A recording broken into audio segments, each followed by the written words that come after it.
উঠা দাঁড়ান যে সালাউদ্দিন বিয়াদত এতদিন আমাকে ভুল বুঝাইছিস, বাংলাদেশের জনগণের আছে ক্ষমা চাই, আমরা এখানে আপনাকে ক্ষমার প্রস্তুত আছি।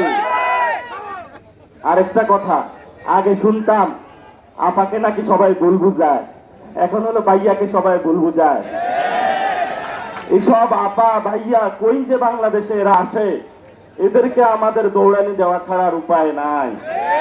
এখন কিশোরগঞ্জে আসি, কিশোরগঞ্জে হাওর আছে। হাওর যেমন ভালো জিনিস খারাপও জিনিস। আপনি ওইখানে ঘুরতে যান, অনেক মানুষের মাঠে পানির নিচে হলো জমি তলিয়ে গেছে, সে সারা রাত বসে বসে কাঁদে।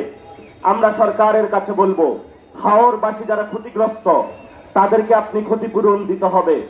আবার যেহেতু ডুবেই গিয়েছে, সেইখানে টুরিস্ট স্পটও বানানো সম্ভব।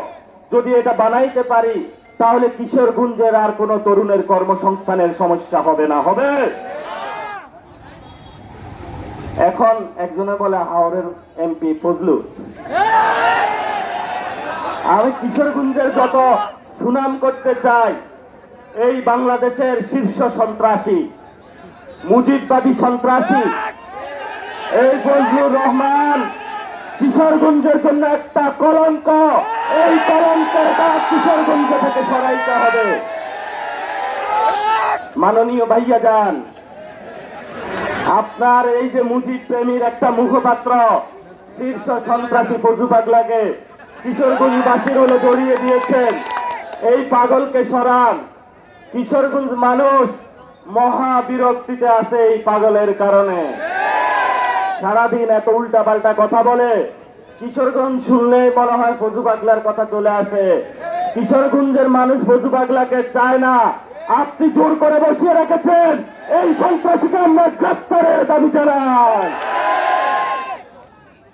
আরেকটা আছে এখানে নাকি আওয়ামী লীগের নিজাম নাকি কি নাম, কে আমাকে যেন বলছেন, নিয়াজ নাকি, এ আরেকটা শীর্ষ সন্ত্রাসী আছে।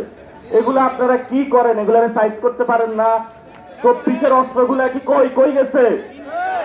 এখন আমরা আমাদের মিডিয়া বলবে অস্ত্র কি, আমাদের অস্ত্র লাগে না, আমাদের 2 হাত হলো অস্ত্র, আমাদের ভাইয়ের কঠিনের লাশ হলো আমাদের অস্ত্র, আমাদের শরীরের রক্ত হলো অস্ত্র।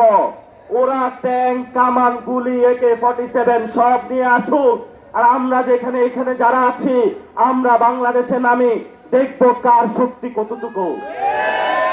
ওরা আমাদেরকে একটু মনে হয় গুনাহ চাইরা দিচ্ছে নাকি, আমরা মনে হয় একটু চুপ হয়ে গেছি।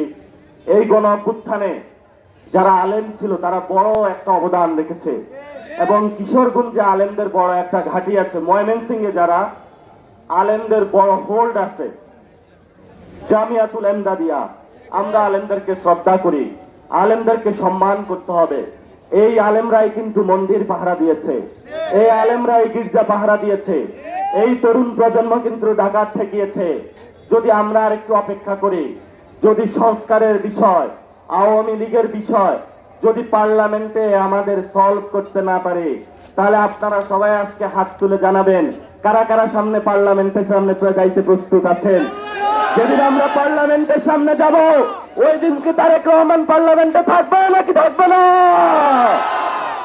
তারেক রহমান, সময় আছে, ভালো হইয়া যান। পার্লামেন্টে আপনি এটা সংশোধন সলভ করে নেন, আর না হলে পুরো বাংলাদেশের তরুণ প্রজন্ম নিয়ে আমরা পার্লামেন্ট